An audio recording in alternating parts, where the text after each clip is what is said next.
बिस्मिल्लाहिर्रहमानिर्रहीम। अस्सलाम वालेकुम dear student, hope you all are going well. आज हमारा लेसन नंबर 22 है। इसमें ये जो है मिड टर्म का आखिरी लेसन है, आखिरी आपका मिड टर्म का लेसन है। तो इसमें जो उन्होंने बताया हुआ है वो रीकैप है। रीकैप आपके पहले लेसन से लेकर 21 लेसन्स तक जितने भी आपके लेसन्स हो चुके हैं उसमें हम लोगों ने जो कुछ पढ़े उसका सारा एक ओवरव्यू लिया गया है, उसको समराइज़ करके आपको बताया गया है। इसमें कुछ नया नहीं पढ़ेंगे हम लोग, लेकिन वो सारी जो हमने 21 लेसन्स पढ़े हैं पहले से लेके उसके सारा हम लोग 1 बाय 1 डिस्कस करेंगे। अगर आपके कोई कॉन्सेप्ट नहीं क्लियर हुए, कुछ रह गए हैं, तो आपको ये लेसन लाजमी सुनना चाहिए। अगर कोई लेसन आपने नहीं भी सुना, मिस हो गया, तो भी आप इसमें से अपना मेन आइडिया, मेन कॉन्सेप्ट ले सकते हैं। ठीक है, it's a summary of the 21 lessons. ठीक है, अब इसमें सबसे पहले हम लोगों ने जो कम्युनिकेशंस पढ़ा था, कम्युनिकेशंस क्या होते हैं। कम्युनिकेशन आपको बताया था to send the idea, feelings, expression, experiences, information from one person to another person is called the communication। ठीक है, कम्युनिकेशन क्या होता है ये इसकी डेफिनेशन बताई गई है। फिर हम लोगों ने पढ़ा था व्हाई वी नीड कम्युनिकेशन, की ज़रूरत क्यों होती है सर्वाइवल करने के लिए। आप किसी से बातचीत किए बिना आपको कोई चीज़ लेनी है, कहीं जॉब करनी है, यू नीड कम्युनिकेशन। कॉपरेशन, किसी की हेल्प करनी है, you need communication. Relationship, friendship के लिए, दोस्तों के साथ ताल्लुक़ बनाने के लिए, हमसायों के साथ ताल्लुक़ बनाने के लिए, रिश्तेदारों में रहने के लिए, बातचीत। अगर आप चुप बैठे रहेंगे तो आपको तो कोई नहीं बुलाएगा, ना आपकी कंपनी एंजॉय करेगा, ना आपसे बात करेगा, क्योंकि आप तो बोलते ही नहीं। तो that's mean it's need communication. उसके बाद आपका इन्फ्लुएंसेस क्या हो रहा है, आपका असर क्या पड़ रहा है। परसुएशन, इन्फ्लुएंस क्या होता है। परसुएशन किसी चीज़ को परस्यू करना, जानना, परखना। आप बाज़ार में जाते हैं, कोई चीज़ लेते हैं तो कम्युनिकेट करते हैं कि इसकी क्वालिटी कैसी है, ये गारंटी कितनी है, इसकी वारंटी कितनी है, जो भी आप परस्यू करते हैं तो कम्युनिकेट। पावर के अपनी असर रसूख के लिए, सोशल नीड्स, आपको माशरे में रहने के लिए, खाने पीने की अशिया लेने के लिए, सारी चीज़ों के लिए आपको कम्युनिकेशन ज़रूरत है। इन्फॉर्मेशन, हर इंसान की कोशिश होती है कि ज़्यादा से ज़्यादा चीज़ों के बारे में जानने, दुनिया में क्या हो रहा है, क्या होने वाला है, क्या हो रहा है, क्या होता रहा था, ये सारी इन्फॉर्मेशन। ठीक है, उसके बाद categorization of the communication. Communication की टाइप्स भी कहलाता है ये टॉपिक। ठीक है, इंट्रापर्सनल कम्युनिकेशन, आप लोग नोट्स बना लें, अगर आप पीछे से कुछ रह गया हो तो आप फिर से समझ रहे हैं। इंट्रापर्सनल कम्युनिकेशन होता है खुद के साथ कम्युनिकेट करना, अपने आप से बात करना। अगर इंसान अकेला बैठा हो तो वो अपने आप से बात कर रहा होता है, कोई किसी गहरी सोच में होता है, वो अपने आप से सोच रहा होता है, अच्छा ये परेशान आ गया, अब इसको ऐसे डील करना है, अच्छा इसको ऐसे डील करना है। तो ये जो होता है इंट्रापर्सनल कम्युनिकेशन। इंटरपर्सनल कम्युनिकेशन, दो लोगों का आपस में कम्युनिकेट करना, बातचीत करना, इंटरपर्सनल कम्युनिकेशन कहलाता है। दो दोस्तों का भी हो सकता है। ऑर्गेनाइजेशनल कम्युनिकेशन, किसी इदारे में रह के एक सर है, बॉस है, वो 10-15 लोगों की मीटिंग बुलाता है तो वो ऑर्गेनाइजेशनल कम्युनिकेशन है। ग्रुप कम्युनिकेशन, ग्रुप स्टडी भी होती है, 5, 6, 7, 8 लोग बैठे हुए हैं तो बातें कर रहे हैं या स्टडी कर रहे हैं या अपने आइडियाज शेयर कर रहे हैं, that's group. Mess communication, it's held on the huge level, like इसके लिए मीडियम की ज़रूरत होती है। मैस कम्युनिकेशन के लिए मीडियम की ज़रूरत होती है। टीवी पे कोई पर्सन है, आप उसको सुन रहे हैं तो उसका मीडियम आपके दरमियान बात, आपका और उस बंदे के दरमियान बातचीत का मतलब बातचीत तो नहीं हो सकती, सिर्फ वन वे। मैस कम्युनिकेशन हमेशा वन वे कम्युनिकेशन होता है, क्योंकि सिर्फ एक बंदा बोलता है और सैकड़ों लोग उसको सुनते हैं, लाखों लोग उसे एक ही टाइम में सुनते हैं। एक वज़ीर आज़म है, उसकी स्पीच चल रही है, उसका मीडियम टीवी है, टीवी के थ्रू आप तक पहुंच रही है, तो ये है मैस कम्युनिकेशन हो रहा है कि एक बंदा है और एक ही वक्त में उसकी स्पीच चल रही है, लाखों करोड़ों लोग उसको सुन रहे हैं। ठीक है, it's called a mess communication, it's held on the huge level and it's need medium like TV. Channel भी आप उसे कह सकते हो। चैनल का मतलब मैंने आपको इसमें शुरू में बता दिया हुआ है कि जो कम्युनिकेशन के अंदर चैनल का मतलब ये होता है ज़रिया। आपके दरमियान और पीएम के दरमियान जो ज़रिया है, उसकी कम्युनिकेशन आप तक पहुंच रही है, वो टीवी है, वो रेडियो भी हो सकती है, वो आप इंटरनेट पे भी सुन रहे हो तो इंटरनेट है आप उनका मीडियम। एलिमेंट्स ऑफ कम्युनिकेशन में बताया था, कोई भी बिल्डिंग कंप्लीट करने के लिए आपको ब्रिक्स, सीमेंट, मट्टी की ज़रूरत होती है, तो इसलिए कम्युनिकेशन की बिल्डिंग कंप्लीट करने के लिए हमें सेंडर, मैसेज भेजने वाला, मैसेज, चैनल मीडियम, रिसीवर जो रिसीव करते हैं, इंटरप्रेट जो इसको परखता है मैसेज को, फीडबैक फिर उसको फीडबैक देता है, कॉन्टेक्स्ट किसके ऊपर मुश्तमिल है, राइट। बुक्स, अब बुक्स हम लोगों ने पढ़ा था कि शुरू में क्या हुआ था, बाइबल के ऊपर हुआ था, जो उसको ये प्रीवियस लेसन में पढ़ा हुआ है सारा हम लोगों ने इसके बारे में डिटेल है, इसमें थोड़ी सी समरी बताई गई कि बुक्स किस तरह कम्युनिकेशन का जरिया है। बुक्स के थ्रू आपको पता है कि हम लोगों ने पीछे पढ़ा था कि बाइबल को जो वुडन ब्लॉक्स थे उसके ऊपर लिखा गया, उसके बाद प्रिंटिंग प्रेस ईजाद हुई तो फिर क्या थे, बाइबल के ऊपर लिखा गया, फिर उसकी कॉपीज कराई गई और किताबों को दूसरे लोगों तक पहुंचाया गया। इसमें डेट्स लिखी होंगी और डेट्स वगैरह और नाम वगैरह मेंशन होंगे जिन्होंने इस बुक्स पे काम किया और बुक्स को लोगों तक पहुंचाया। प्रिंटिंग प्रेस हम लोग शुरू से पढ़ते आ रहे हैं कि जैसे ही प्रिंटिंग प्रेस का ईजाद हुई तो इल्म को वसी किया गया, लोगों मज़ीद लोगों तक पहुंचाया गया। तो इसमें जो इल्म जो प्रिंटिंग प्रेस को डेवलप किया था, इन्वेंट किया था, वो था गुटेनबर्ग था, जो कि चाइना में रहता था। और ये कब ईजाद हुई इसकी भी सदी देख लेते हैं आप लोग कि ये इसने 1040 में इसको डेवलप किया था और 15वीं सदी कहलाता है। ठीक है, उसके बाद आगे चलते हैं। बुक्स है, प्रिंटिंग प्रेस है, उसके बाद कम्युनिकेशन मॉडल भी हमने पीछे पढ़े हैं। कम्युनिकेशन मॉडल मैंने आपको बताया था, मॉडल की अगर हम सिंपल डेफिनेशन करें तो इसमें यही होगा कि मॉडल जो होता है ग्राफिक्स के थ्रू जो किसी भी पेचीदा चीज़ को समझाने के लिए, कॉम्प्लिकेटेड चीज़ को समझाने के लिए, सिंपल करके आप लोगों तक पहुँचाने के लिए उससे ड्रा किया जाता है। आपको पता है कि अगर एक लफ्ज़ों के साथ लिखा हुआ है तो एक तस्वीर बना के आपको बता दी जाती है तो उससे आप जल्दी समझ जाते हो। तो चीनी मकूला भी यही है कि एक तस्वीर 1000 लफ्ज़ों से बेहतर होती है। तो मॉडल जो होता है वो ग्राफिक्स बना के ड्रा करके आपको समझाने की कोशिश की जाती है ताकि आप जल्दी से और उस चीज़ को अच्छे से समझ जाएं। तो शैनन एंड वीवर का हम लोगों ने पीछे सारा डिटेल के साथ मॉडल पढ़ा है, जो कि 2 फ्रेंड्स थे और किसी टेलीफोन कंपनी में काम करते थे। ये आपकी सिर्फ इंफॉर्मेशन के लिए, एक मैथमेटिशियन था और एक इंजीनियर था, दोनों ने मिल के एक मॉडल बनाया। उन्होंने मॉडल क्यों बनाया, जब उन्होंने फ़ोन किया तो वो फ़ोन में जो था सिग्नल्स का प्रॉब्लम आ रहा था, वो शाशा की आवाज़ की वजह से था। जो बंदा उससे बात कह रहा था वो पूरी तरह सुनी नहीं जा सक रही थी, तो वो बैरियर आ गया था। तो ये सारी चीज़ें तो कम्युनिकेशन में ऑलरेडी मौजूद थी। इन्फॉर्मेशन कौन देता है, सोर्स देता है। उसके बाद वो होता है ट्रांसमीटर होता है जो इसके थ्रू मैसेज पहुंच रहा था। ये नई चीज़ जो इन्होंने इंट्रोड्यूस कराई थी वो नॉइज़ थी। नॉइज़ का हम आगे जाके देखते हैं। रिसीवर जो उसका रिसीव ले रहा होता है, मैसेज सुन रहा होता है, मैसेज अगर पहुंच गया है तो डेस्टिनेशन है। अगर इसमें वॉइस नहीं आई, नॉइस नहीं आई, कोई प्रॉब्लम नहीं हुआ, ये नॉइज़ की भी आगे कैटेगरी है वो हम आगे जाके पढ़ेंगे, कोई प्रॉब्लम नहीं हुआ तो दैट्स मीन जो मैसेज है वो डेस्टिनेशन तक पहुँच चुका है।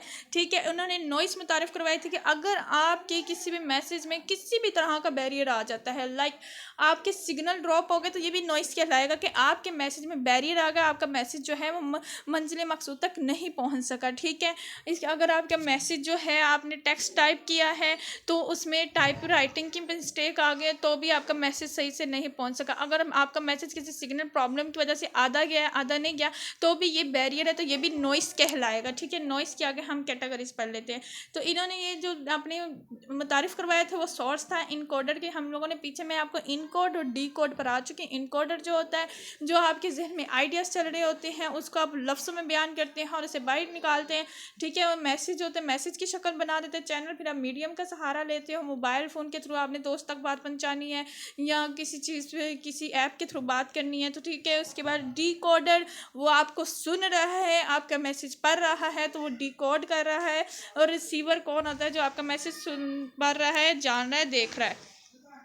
फिर उसके बाद आ जाता है कि अगला जो था मॉडल दूसरा, फिर इसके अंदर मैंने आपको बताया कि जो भी चीज़ जब इंट्रोड्यूस करवाई जाती है तो उसके अंदर मॉडिफाई करने के लिए, एडवांसमेंट लाने के लिए लोग उसके ऊपर मज़ीद सर्च करते हैं और इसे तनकीद का निशाना भी बनाते हैं। आगे इस मॉडल के अंदर, इसी मॉडल को आगे लेकर जो लेज़वेल फार्मूला है, लेज़वेल आया था, उसने 1948 में अपना मॉडल इंट्रोड्यूस करवाया। तो उसने कहा था कि आपने कह तो दिया है कि सेंडर है, उसके पास इन्फॉर्मेशन होता है, उसने उसको कम्युनिकेटर का नाम दे दिया और कहा हु कौन है, से वट कहा क्या जा रहा है, मैसेज को उसने से वट कह दिया, to in what channel, medium क्या है, किसके थ्रू कहा जाए, टू होम किसको कहा जा रहा है, रिसीवर विद वट इफेक्ट क्या होते हैं। अब आप मैथ के टीचर हैं और मैथ पर आ रहे हैं और सामने मेडिकल के बच्चे बैठे हुए हैं, मैथ के टीचर सेंटर है और आपका मीडियम क्या होगा, अगर आप सामने तो हवा होगा। ठीक है, तो आपके सामने मेडिकल के बच्चे बैठे हुए हैं तो ये जो इफेक्ट नहीं होगा मैसेज का, क्योंकि वो तो मैथ की अलिफ पे भी नहीं जानते, तो इसलिए ये भी बहुत ज़्यादा ज़रूरी है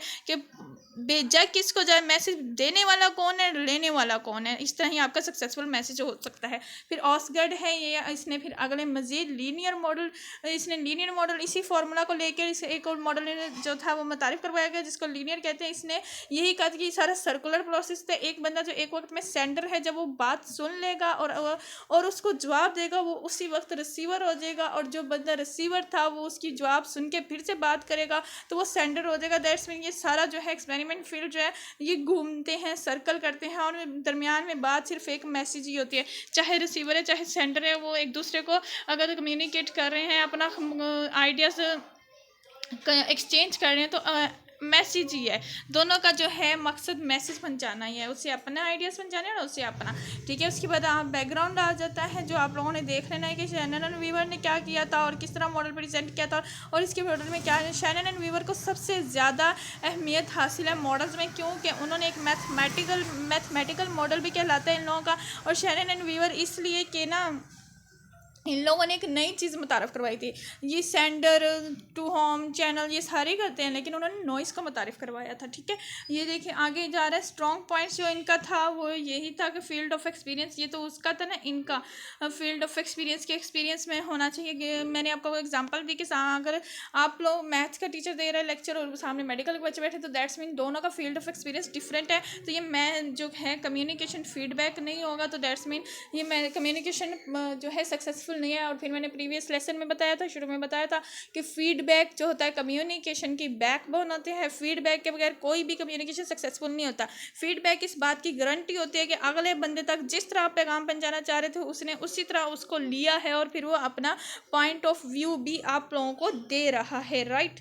अगला जी फिर यही मॉडल्स को SMCR मॉडल में पेश किया गया। SMCR मॉडल में भी यही था, सोर्स मैसेज चैनल रिसीवर, लेकिन सब ने अपने अपने तरीके से पेश किया, ठीक है। उसके बाद 2 और इनकोडिंग स्किल्स, कौन कौन से होते हैं इनकोडिंग स्किल, मैंने आपको बताया जो आप अपने अंदर आइडियाज़, अब ये आप पे डिपेंड करता है कि जो आपके अंदर आइडियाज़ है आप उनको कितने अच्छे तरीके से प्रेजेंट करने में कामयाब होते हैं, कितने अच्छे तरीके से उसे लिखने में कामयाब होते हैं। कि कुछ इंसान के अंदर आइडियाज़ तो बड़े अच्छे होते हैं लेकिन वो अच्छे से बता नहीं पा रहा होता, अच्छे से लिख नहीं पा रहा होता। That's mean it's also depend on the encoding skills. There are 2 decoding skills. Decoding skills मैंने आपको बता दी हैं कि जो बंदे ने आपको बात कही आप उसी तरह ले रहे हो, उस वैसे ही सुन रहे हो, अगर आप तवज्जो से सुन रहे हो तो ये आपकी लिसनिंग और डिकोडिंग स्किल्स है। रीडिंग, किसी का टेक्स्ट पढ़ रहे हो तो ये क्या है, तवज्जो से पढ़ रहे हो और आप उसकी बात को ले रहे हो।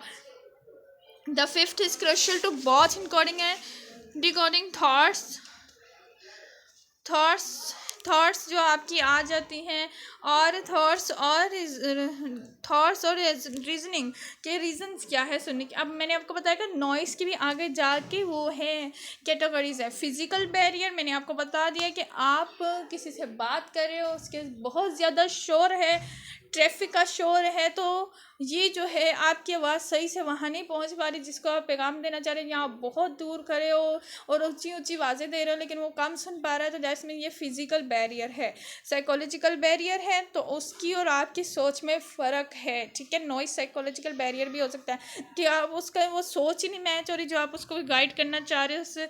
अच्छा जी, सिमनेटिक जो है ना बैरियर, इसको आपने समझना है, मैंने पीछे भी डिटेल के साथ समझाया हुआ है। सिमनेटिक में ये होता है कि आप किसी को कहो कि आपने हाथी को देखा है वहाँ पे, अच्छा कोई स्वात वैली का भी दे देते, कोई स्वात वैली गया ही नहीं है तो आप उसे को फ़लाँ जगह में फ़लाँ रेस्टोरेंट में फ़लाँ ये होता है, वहाँ पे ऐसा मौसम है, वहाँ पे तो वो तो आपकी बात को इतने तवज्जो से नहीं सुनेगा। हाँ, जिसने सुना होगा वो आगे कहेगा भी हाँ यहाँ पे ऐसा है, यहाँ पे ऐसा, लेकिन ये जो है उसका एक्सपीरियंस ही नहीं हुआ तो आप उससे बात कर रहे हो तो ये भी आपकी जो है नॉइस बैरियर आ जाएगा मैसेज के अंदर, ठीक है। फॉर्म्स ऑफ कम्युनिकेशन, अब कम्युनिकेशन किस किस फॉर्म में दिया जाता है, एक वर्बल है एक नॉन वर्बल, प्रीवियस लेसन में पढ़ चुके हैं। वर्बल क्या होता है, जो कि फिजिकली तौर पे मतलब के रीडिंग और स्पीकिंग होता है, बोल और लिख के आप लोग कम्युनिकेट करते हो तो ये वर्बल होता है। नॉन वर्बल में क्या होता है, नॉन वर्बल में ये होता है अच्छा, इन्होंने कहा कि मैसेज रूट ऑफ कम्युनिकेशन, ये भी एक टॉपिक था पीछे। उन्होंने कहा कि मैसेज जो है वो ही कम्युनिकेशन की रूट है। आपको पता है कि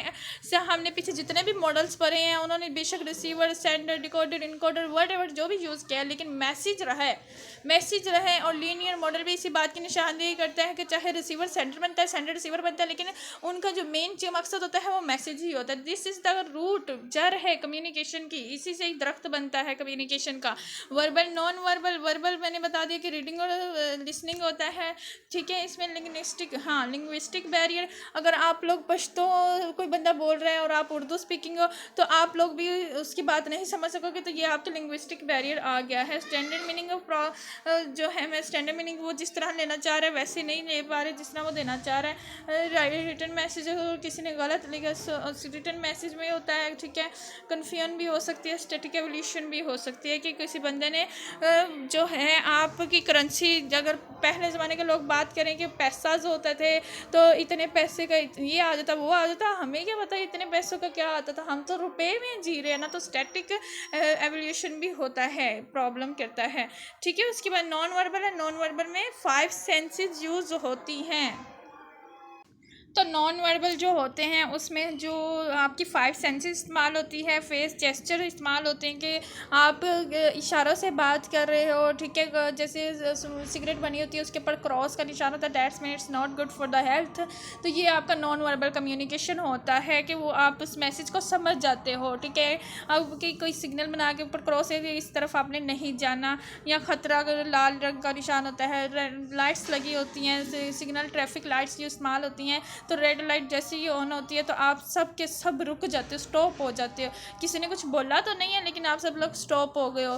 तो ये भी एक क्या हो रहा है, थ्रू सिग्नल्स आपके साथ कम्युनिकेट किया जा रहा है, ठीक है। आपकी बॉडी जेस्चर्स काउंट होते हैं, किसी को देख के चेहरे पर रौनक आ जाना, खुशी आ जाना, जेस्चर्स होते हैं आपके, साइंस एंड सिंबल्स और वॉइस जो भी है सब कुछ आपका जो आएगा ये इसमें नॉन वर्बल में आएगा। Composition of a message, message किस तरह बनता है, कम्युनिकेशन का प्रोसेस कैसे बनता है, हमने एलिमेंट्स पढ़ लिया। कंपोजिशन किस तरह बनना है, यूज़ ऑफ स्टैंडर्ड लैंग्वेज, आपकी जो स्टैंडर्ड लैंग्वेज है अगला बंदा उस लैंग्वेज को समझता हो। ब्रेविटी ऑफ अ मैसेज, आपका मैसेज जो है वो ब्रीफ होना चाहिए कि वो आधा नहीं होना चाहिए। उसके बाद एथिक्स के मैसेज के जो है जो जो चीज़ें चाहिए होती हैं उसके मुताबिक पूरा। इफेक्ट्स ऑफ कम्युनिकेशन के इफेक्ट्स क्या होते हैं, डिस्कवरीज हुई हैं, हमने सारा पढ़ा कि डिस्कवरीज हुई हैं, फिजिकल डिस्कवरीज हुई हैं, न्यू आइडियाज़ आए हैं, सोशल ग्रोथ हुई है, इस बात से तो कोई इनकार कर ही नहीं सकते और एविडेंस की ज़रूरत नहीं। सोशल ग्रोथ हुई ही कम्युनिकेशन के थ्रू, हमने एक दूसरे को जाना है, दूसरी कंट्रीज़ के क्लोज रिलेशनशिप बढ़े हैं। उसके बाद क्या है, समलेशन हुई हैं। उसके बाद ये है कि स्टिमुलेशंस हुई हैं जिसमें कि आप लोगों को जो है स्टिमुलेट किया जाता है किसी भी मैटर के बारे में। उसके बाद हेल्पिंग आउट अदर्स, किसी की मदद करने के लिए भी आपका कम्युनिकेशन किया जाता है। रिलैक्सेशंस हुई हैं, आप कम्युनिकेशन के थ्रू दूसरों से बातचीत करके रिलैक्स हुई। कम्युनिकेशन एंड अ कल्चर, हम लोगों ने इसका एक सेपरेट लेसन था जो हम पूरी डिटेल के साथ पढ़ चुके हैं, ठीक है। इसमें भी हम लोगों ने पढ़ा था जो कल्चर्स होते हैं वो एक नस्ल से दूसरी नस्ल तक वो होते हैं, नस्ल दर नस्ल जो है कन्वर्ट होते हैं। अब हमारी कंट्री का जो कल्चर है, पंजाब का कल्चर है, सिंध का कल्चर है, बलूचिस्तान का कल्चर है, चाहे नस्लें गुजरी जाती हैं, ज़माना आता जाता है, सदियाँ गुजरती जाती हैं, लेकिन नहीं बदलता, तो कल्चर नहीं बदलता, वो हमारी नॉर्म्स एंड वैल्यूज़ बन जाती हैं उन्हीं के अकॉर्डिंग। हम लोग जैसे दाता अली हजवेरी का वो उर्स मनाया जाता है, ये हमारा कल्चर है, ठीक है। उसके बाद सिंधी के डे मनाया जाता है, अजरक का इस्तेमाल किया जाता है, बलोचिस्तान का कुछ कल्चर है, ठीक है। ये सारे कल्चर्स जो हैं वो एक जो होते हैं कौम के शनाख्त होती है, पहचान। हमारा इस्लामिक कल्चर है, इस्लाम के स्टेट में बना तो हमारा इस्लामिक कल्चर होता है। 9-10 मुहर्रम हमारे यहाँ सेलिब्रेट मतलब कि जो जिस तरह मनाई जाती है, गम के साथ मनाई जाती है। फिर 12 रबीउल अव्वल मनाई जाती है, फिर इसके बाद हमारे यहाँ शब बारात मनाई जाती है। तो ये हमारा इस्लामिक कल्चर्स है, ठीक है। उसके बाद आ जाते हैं इस कल्चर के अंदर भी क्या है, टाइप्स हैं। इनकल्चुलेशन क्या है कि जो नेक्स्ट जनरेशन में हो जाता है, अगली जनरेशन में कन्वर्ट हो जाता है, अगली जनरेशन में चले जाता है। कल्चुलेशन होता है कि एक प्रोसेस होता है जिसमें आप दूसरे लोग अपने फ्रेंड्स के कल्चर्स के बारे में जानते, मतलब आप अमेरिका में जा रहे हो तो आपका जो दोस्त है वहाँ पे जाकर कोई अमेरिकन नेशनलिटी वाला बन जाता है, अमेरिकन बन जाता है, तो उसका कल्चर कुछ है, आपका कुछ हो रहा है, लेकिन आप उसको जान रहे हो, उसके मुताबिक खुद को अडॉप्ट करने की कोशिश करते हो ताकि आप उस माहौल में ईजी फील करो, ठीक है। कल्चर शॉक है, मतलब दूसरे लोगों का, दूसरे मुल्कों के कल्चर्स को बारे में जान लेना, समझ लेना, ये कल्चर लॉक्स कहलाते हैं। उसके बाद आ जाता है behaviour of language in communication, क्या हो जाता है पोलराइजेशन है, लेबलिंग है। हम लोगों ने ये सारा जो है पोलराइजेशन, ये हम लोगों ने पिछले प्रीवियस लेसन में पढ़ा है। ये आपको टर्म्स तभी समझ आएंगे जब आप डिटेल से पढ़ें। लेबलिंग मैंने आपको पढ़ाया था, लेबलिंग ये होता है, ये सारा जो डिटेल्स लेसन्स हैं, ये पीछे आप कल्चर वाला लेसन सुनो तो आपको, मेरा ख्याल है वो लेसन नंबर 10 है आपका, I think so, not confirm, तो आप लोग उसको सुनोगे, आपको लेबलिंग, पोलराइजेशन, ये सारी टर्म्स जो यूज़ हो रही हैं वो आप सबको पता चल जाएंगे। स्टैटिक्स मीनिंग जो होते हैं, इंडस्ट्रियल स्टैटिक्स मीनिंग है, डिस्क्रिमिनेशन हैं, गॉसिप है, मल्टीपल मीनिंग्स। एक्चुअली ये लेसन बहुत लंबा हो जाना है अगर मैं वन बाय वन डिस्क्राइब करने में, ये तो पहले ही बहुत लंबा है क्योंकि सारे लेसन्स की वो रिकैप्स हैं, ठीक है। आगे इसके बारे में मैंने आपको समझाया हुआ है। स्टीरियोटाइपिंग क्या होता है, इसमें ये होता है कि किसी भी इंडिविजुअल आइडियाज़ जो होते हैं, जो उसको डिफ्रेंशिएट करते हैं ग्रुप्स में से, मतलब 4-5 लोगों का ग्रुप है, उसमें हर बंदे की अपनी शनाख्त होगी, कुछ चुप रहने वाला होगा, कोई किस तरह का मूड का होता है, तो वो कुछ डिफरेंट आइडियाज़ जो होते हैं वो उसको पूरे ग्रुप में से डिफ्रेंशिएट करते हैं, उसकी शनाख्त देते हैं। ये स्टीरियोटाइपिंग होती है, किस किस पे मुश्तमिल होती है, ये सारा आपने देख लेना है कि रेस किस नस्ल से है, एज क्या है, ठीक है, ये सारी देख लेना है। प्रोपेगेंडा क्या होता है, किसी भी बारे में बहुत ज़्यादा हाइप क्रिएट कर देना, वो ये भी आगे जाके एग्जाम्स होती हैं। वाइट अगर पॉजिटिव है तो किसी बारे में बहुत ज़्यादा बताना, उसके फ़ायदे बताना, वो हर लोग तक ज़बान ज़रियाम कर देना किसी चीज़ को, ये प्रोपेगेंडा कहलाता है, ठीक है। ये नेगेटिव भी होता है, ये पॉजिटिव भी होता है। न्यूज़पेपर मैगजीन्स है, न्यूज़पेपर्स ने 200 साल का अरसा लिया था लोगों तक पहुंचने में, लोगों के हाथों में आने के लिए, क्योंकि सबसे पहले क्या होता था, वुडन ब्लॉक्स होते थे जिसे कि ज़्यादा से ज़्यादा लोगों तक पहुंचाना मुमकिन नहीं होता था। फिर दूसरी ऑयल इंक का इजाद हुआ, जिसके बारे में क्या होता है, डब्बे से छप जाते थे। तो इस तरह जो सारा प्रोसीजर करते करते करते करते ये 200 साल का इरा लगा था, जिसके बाद फिर इसके बाद क्या हुआ था कि इंग्लिश में न्यूज़पेपर कब पहला पब्लिश हुआ, कब लोगों के हाथों में आया, ये सारा आपने बना। फिर उर्दू प्रेस की कब हुई, 1822 में जामे जहानुमा उर्दू का सबसे पहला अखबार नशर हुआ था। और इसके बाद बहुत से लोगों ने उर्दू में भी अखबार निकाले और इंग्लिश में भी निकाले। उसके बाद बंगाल गज़ट है, ये भी उर्दू में होता था। उसके बाद कलकत्ता गज़ट है, ये भी उर्दू में होता था। ये सारे अपने गज़ट्स पढ़ लेने हैं, मद्रास उर्दू प्रेस, ठीक है। इसके बाद आपके आ जाएगा मैगज़ीन है। मैगज़ीन की डेफिनेशन क्या होती है, जो कि सम पीरियड्स के बाद पब्लिश होता है, कुछ पीरियड्स वीकली, मंथली, जो अखबार, जो मैगज़ीन, कुछ जो अशात आपकी पब्लिश जो है कुछ दिनों के बाद हो रही है तो उसे हम मैगज़ीन का नाम दे देते हैं, कुछ वक्फे के बाद हो रही है उसे हम मैगज़ीन का।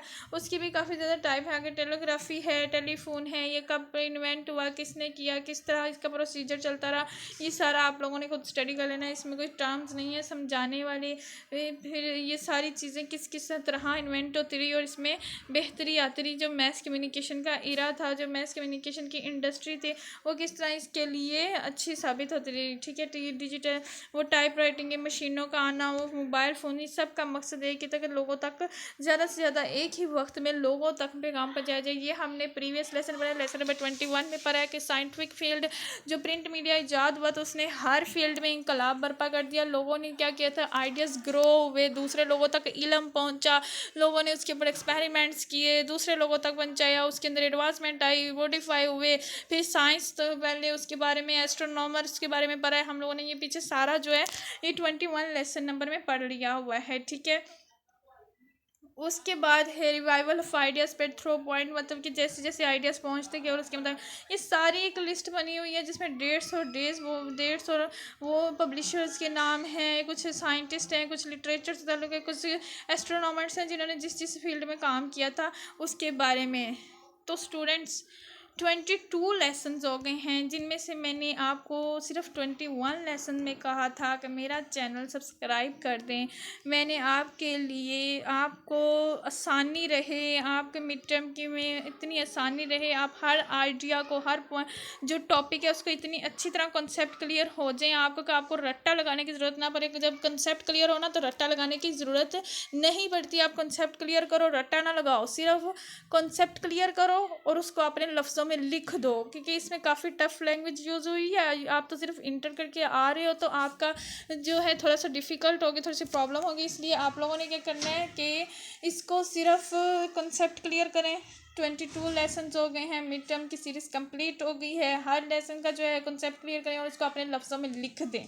इसमें कोई इतनी परेशानी वाली बात नहीं। इसमें थोड़े से बोरिंग टॉपिक भी आए हैं, जिसमें प्रेस की सारी वो बताई गई है, हिस्टोरिकल पीरियोडिक बताया गया था, और आगे जाके हमारे बड़ा इंटरेस्टिंग सी स्टडी स्टार्ट होने वाली है।